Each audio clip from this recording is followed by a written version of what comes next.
నమస్తే తిరిగి వార్తలకు స్వాగతం. అత్రి లయన్స్ క్లబ్ ను లయన్స్ జిల్లా గవర్నర్ కాకరాల వేణుబాబు అధికారిక పర్యటన జరిపారు. అత్రి రేలంగి తనకు సుప్రజ లయన్స్ క్లబ్ల పనితీరు పట్ల ఆయన అభినందనలు తెలిపారు. గ్రామీణ ప్రాంత క్లబ్ల సేవలు ఆయన మెచ్చుకున్నారు. 3 క్లబ్ల ప్రతినిధులు పాల్గొన్నారని క్లబ్ ప్రతినిధి యాతం రాంబాబు తెలిపారు.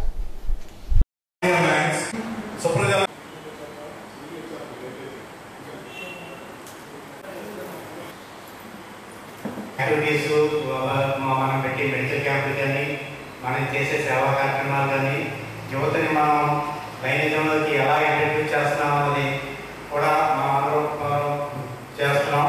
ఇవాళ డైరెక్ట్గా మన గవర్నర్ గారి స్పెషల్ బోర్డు మీటింగ్లో కూడా మనం సారి తెలియపరచడం జరిగింది. గవర్నర్ గారు కూడా చాలా హ్యాపీ ఫీల్ అయ్యి ఆయన రిమార్క్స్ చాలా బాగా రాశారు. అది లయన్స్ గ్రామీణ స్థాయిలోనే మంచి భవిష్యత్తు కనిపిస్తుంది. డయాలసిస్ యూనిట్ కూడా చాలా బాగా తయారు చేశారు. యాక్టివిటీస్ బాగున్నాయని తెచ్చుకుంటూ రాసి సైన్ చేశారు గవర్నర్ గారు. Thank you very much sir. మన సెలవు చూపి 25వ సంవత్సరం కొత్త బాడీ కూడా యంగ్స్టర్స్ బాడీ వచ్చింది. 25 సంవత్సరాలకి మళ్ళీ మనం డయాలసిస్ యూనిట్ ఓపెన్ చేసుకోబోతున్నాం. అలాగే ఈ అవకాశం ఇచ్చినందుకు నేను తెలియపరుచుకుంటూ మాస శివరాత్రి సందర్భంగా మంచిలి శివాలయంలో అభిషేక పూజలు నిర్వహించారు. అత్తిలి కొండలరాయుడు ఆలయ గురువు గొట్టుముక్కల సత్యనారాయణ ఆధ్వర్యంలో అభిషేక పూజలు జరిపారు. ఈ నెల 27, 28, 29 తేదీలో జరగబోయే మహానాడు సభా ప్రాంగణాన్ని తణుకు శాసనసభ్యులు ఆర్మీ రాధాకృష్ణ ఆదివారం పరిశీలించారు.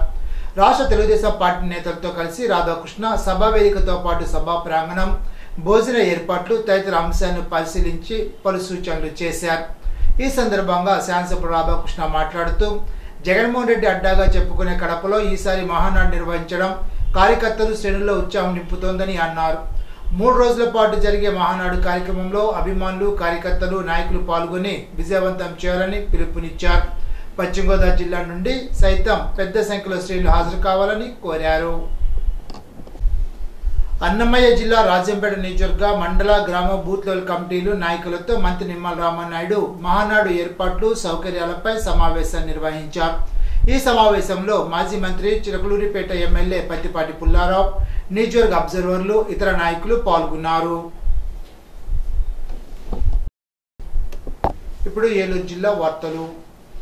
ఏలూరు జిల్లా జిరుగుమిల్లి మండలం కామయ్యపాలెం గ్రామానికి చెందిన కుట్టుమిషన్ టైలర్ ఆముదాల సూర్యనారాయణకి ఇటీవలే పక్షవాతం వచ్చి ఆరోగ్యం క్షీణించడంతో వారి కుటుంబం ఎమ్మెల్యే చిల్లి బాలరాజుని ఆయన కార్యాలయంలో కలిసి కుటుంబం తీవ్ర ఆవేదనలో ఉన్నట్లు తెలిపారు. ఎమ్మెల్యే చిల్లి బాలరాజు శనివారం రాత్రి సూర్యనారాయణ నివాసానికి వెళ్లి ఆర్థిక సాయంతో పాటు పలు నిత్యావసర సరుకులు అందజేశారు. కూటమి ప్రభుత్వం ఎల్లప్పుడూ అండగా ఉంటుందని, ఆసుపత్రిలో చికిత్స నిమిత్తం ఏ అవసరం వచ్చినా నేరుగా ఎమ్మెల్యేని కలవమని తెలిపారు. ఈనాటి బంగారు మాట. దేనికి ఆశ పడని వారు ఎన్నడూ అసంతృప్తికి గురికారు. బెన్నాన్ షా. ఈ వార్త ఇంటితో సమాప్తం. తిరిగి విజన్స్ లో కలుసుకుందాం. అంతవరకు సెలవు. నమస్కారం.